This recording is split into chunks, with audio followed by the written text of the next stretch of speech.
बहुत धन्यवाद। आप प्रदेश सचिव हैं बहुजन समाजवादी पार्टी के।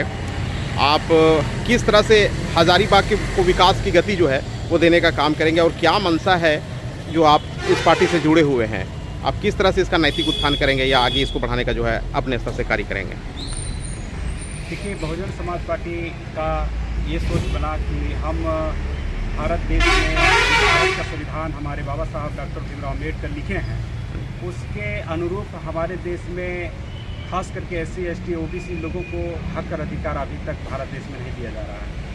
और यह देखते हुए माननीय कांशीराम साहब ने हम भारत देश में बहुजनों को जो उपेक्षित किया जा रहा है, ना ही सरकार के नौकरी पर भागीदारी दिया जा रहा है और ना ही इसका अपना एक राजनीतिक दल जितने भी भारत में बने BJP एंड कांग्रेस, ये सारी पार्टियां राष्ट्रीय स्तर पर राज किया भारत के संविधान पर, बाबा साहब के संविधान पर, और आज तक ये पार्टियां SC ST OBC लोगों को ना संविधान पर भागीदारी दिया, ना उनको आर्थिक और ना ही सामाजिक और ना ही समानता का समाज देखने दिया।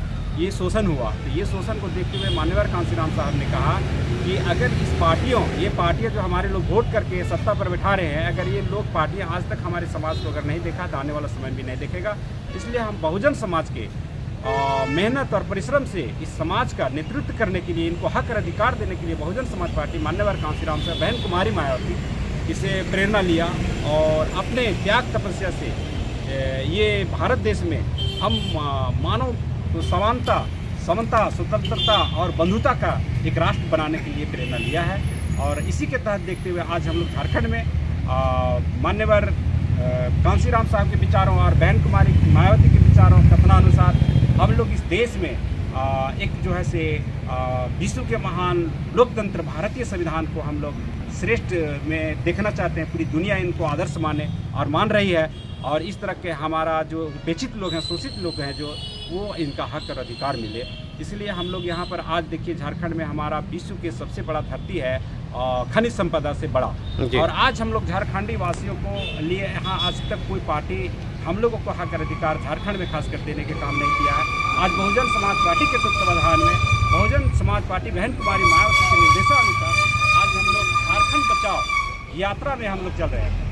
यानी आप सरकार के शोषणकारी नीतियों से त्रस्त होकर के जो है ना उस क्षेत्र को आप पूरे झारखंड वर्ष को कहा जाए तो उसको आगे बढ़ाने का जो एक सार्थक प्रयास आपके द्वारा भी किया जाएगा। बिल्कुल। तो ये जो शोषणकारी नीतियां हैं सरकार के, उसका कुछ उल्लेख अगर कर सकते हैं तो करें।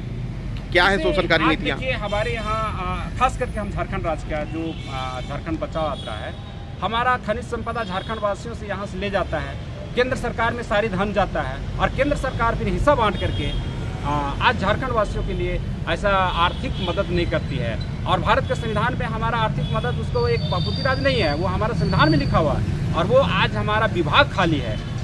पूरे झारखंड में आप देख लीजिए जा करके जिला कार्यालय खाली है, वहाँ कोई आपका जो है कैजुअल में खटाया जा रहा है, कम वेतन दे के खटाया जा रहा है, उसको सरकारी नौकरी नहीं है। हमारे प्रखंड में पूरे झारखंड में देखते हैं कि वहाँ पर जो है आपका कैजुअल में रखा जा रहा है और वो सहायक कर्मी एक संस्था के द्वारा एक मान्यता दे करके उसको काम में करवा रहा है और उसको सरकारी नौकरी नहीं है। और वो जो है आज हमारे प्रखंड में, जिला में, अनुमंडल में काम कर रहा है जिसको सरकारी नौकरी नहीं है। तो क्या भारत का संविधान यही कहता है? इसलिए हमारे देश में बेरोजगार जुआ है। झारखंड में आज जो है, आज जो हमारा जो है बाबा साहब जो अधिकार दिया था कि हर हाथों में काम, हर हाथों में रोजगार हो, हमारा जिला उद्योग केंद्र बनाया गया कि हर रोजगार को हाथों में देने के लिए हमारा जिला उद्योग केंद्र में लाखों अरबों करोड़ों धन आएगा और हमारे झारखंड वासियों चाहे हमारे देशवासियों को इससे रोजगार मिलेगा, धन मिलेगा। यानी आप राजनीतिक समानता, आर्थिक समानता और सामाजिक समानता की बात आप करते हैं? जी जी जी, ठीक है, बहुत बहुत धन्यवाद।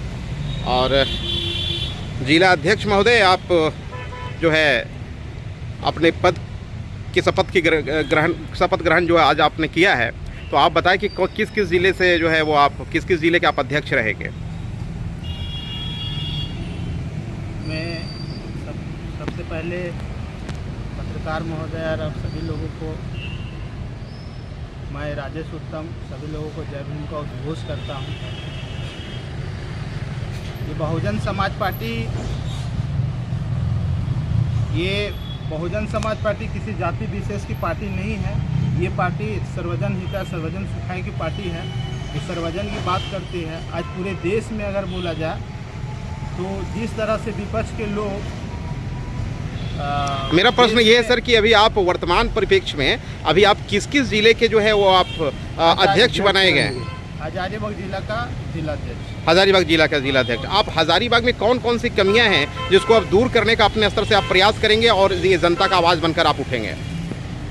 हजारीबाग में बहुत ऐसा कमी है सर, जैसा कि आपका छात्रवृत्ति लोगों का नहीं मिल रहा है सही समय पर, लोगों का पेंशन नहीं, रोजगार नहीं है, खनिज संपदा झारखंड में होने के बावजूद भी हजारीबाग में आता है, कहाँ चला जाता है, लुप्त हो जाता है, इसका कोई लेखा जोखा सही से नहीं है।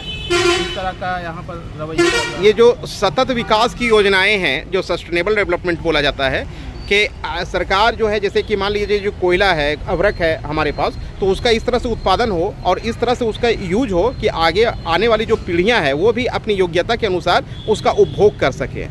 ठीक है, तो इस पर आपका क्या प्रयास होगा? जिस तरह से संसाधनों का दोहन हो रहा है, जैसा कि अभी आप लोगों ने अपने अपने वक्तव्य में कहा है, तो संसाधनों का दोहन, उस दोहन को रोकने का जो है आपका क्या प्रयास होगा? किस तरह से आप सरकार की उस शोषणकारी या गलत नीतियों को रोकने का जो है वो कार्य करेंगे आप हजारीबाग में रह करके?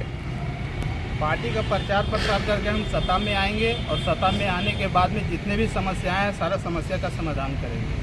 और जहां तक है अभी भी हम लोग समाधान में लगे हुए हैं, जिसके साथ अत्याचार होगा, शोषण होगा, उसका आवाज़ बनकर हमेशा हम 24 घंटा खड़ा रहने के लिए तत्पर हैं। चलिए, बहुत बहुत धन्यवाद। आप क्या मैं शुभ मंगल कामना करता हूँ, आगे आपका भविष्य उज्जवल रहे और इसी तरह से जो आप प्रयास करते रहे, निरंतर शाश्वत रूप से आप आगे की ओर बढ़ते रहें। कोषाध्यक्ष महोदय, आप अगर कुछ अपना विचार रखना चाहते हैं तो आप रखें। किस तरह से पार्टी को आप आगे बढ़ाने में आपकी क्या भूमिका होगी? मैं निपत राणा, आज के दिन बहुत मेरे लिए शुभ का दिन है और मुझे इस पद के लिए जो चुना गया है, इसके लिए मैं बहुजन समाज पार्टी को तहे दिल से हार्दिक अभिनंदन करता हूँ।